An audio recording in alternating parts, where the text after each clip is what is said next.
Hi అండి.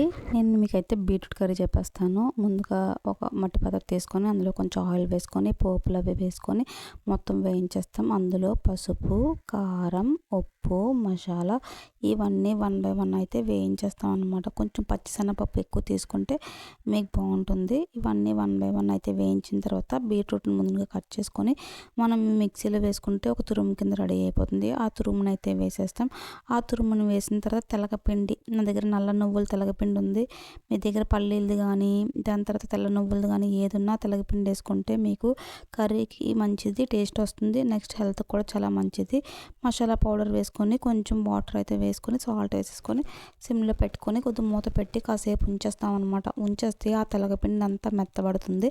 మెత్తబడి కర్రీలో mix అయితే అయిపోతుంది. టేస్ట్ అయితే బాగుంటుంది, డిఫరెంట్గా ఉంటుంది.